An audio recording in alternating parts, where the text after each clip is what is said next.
I want to bring in my next guest, who is actually praising the Trump administration's universal tariffs on Canada, Mexico, and China.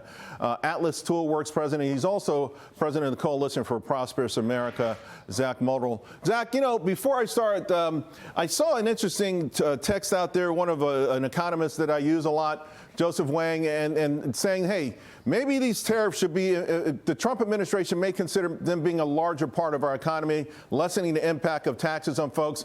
And even the Tax Foundation, which is no fan of President Trump, saying that in one scenario, in the next 10 years, we could bring in $3.8 trillion. So there is another side to this tariff story, isn't there?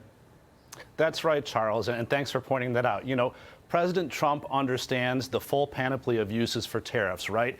He's enacted some bold moves here. He's using them for negotiation and leverage right now with Canada and Mexico. But the bigger point of tariffs is number two is for revenue. You know, if we talk about a universal baseline tariff, we can bring in billions and billions, if not trillions of dollars of revenue, offset other taxes. You know, he's made a lot of promises about no tax on tips. He's made a lot of promises on investments in America, and this is a great way to pay for those things. The other thing that tariffs do, the third piece, is they balance trade. And that's what I heard you talking in the earlier segment about that. It's about getting wages growing faster than costs for a broad swath of Americans, that middle Americans, those people who've been left behind. Their wages have stagnated since the 70s, and they haven't kept up with costs. And so that's what tariffs can do. Yeah, you put out a great Coalition for a Prosperous America, praising the administration. You put out some of your reasons here. I would invite everyone to go check you out on social media or to your website. But also you say it's false that tariffs cause inflation. So you have to explain that to an audience that's been told that every single day for the last 6 months. Well, that's right, Charles. You know, a lot of economists put out a lot of news, but they're not necessarily right. Look, they're paid by certain groups to spin a certain narrative.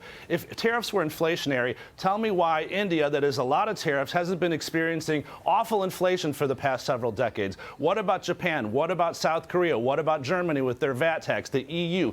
All of these other trading partners have far higher tariffs and trade barriers than we do, and they're not experiencing rampant inflation. It's just false. What tariffs do is they increase the sources of supply. That's one reason they're not inflationary. You know, I buy steel and aluminum at my manufacturing company. Those have been tariffs since the first Trump administration. And yes, at first prices popped up a bit. The pandemic shortages made it worse. But now we've seen prices settle back down, and we've seen thousands of American jobs, investments in new plants, so more sources of supply. Too much money chasing not enough goods. We increase the sources of goods here in America, right, and we sell to ourselves, and we get those good jobs. I want to talk about Mexico. Trump said they didn't blink, but we know negotiations go on. You point out some blatant violations already, particularly steel imports, 472% above agreed upon levels. They're forcing American plants to close. And I love this point that you brought up.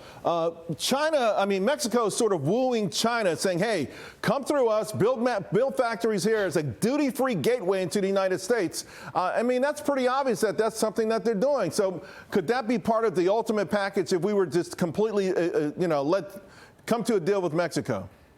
Yeah, that's right. A lot of my members are experiencing, they're suffering from this surge. When we renegotiated the USMCA, Mexico agreed to certain levels and percentages, and we've seen phenomenal surges of conduit and steel and other products coming through Mexico duty-free, and it's become a backdoor for China. And they're shipping, whether Chinese factories are opening in Mexico, there's some of that, but largely it's transshipment, and it's coming through Canada too. It's coming from Vietnam, it's China, Visa, all these other countries into America. It's become a backdoor. We got to get back to the agreements we signed. We need to enforce the levels and the quotas. You know, we need to stop these surges that Mexico is doing. It's not what we signed up for. Zach, you mentioned your business a moment ago. I got less than 30 seconds, but everyone's got opinions.